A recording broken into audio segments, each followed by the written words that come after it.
Another important part of safety equipment is going to be your fire extinguishers. We all have fire extinguishers, whether they are in each individual unit or in common areas. These must be inspected and maintained as well.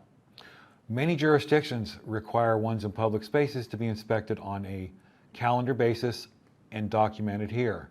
If they're in individual units, check them during your quarterly PMs and again, document it so that it proves you did your job.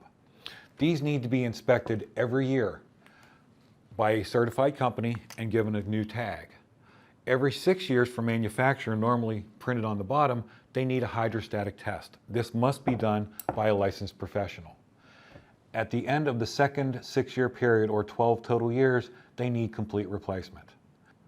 These are available either certified or non-certified depending on your particular needs.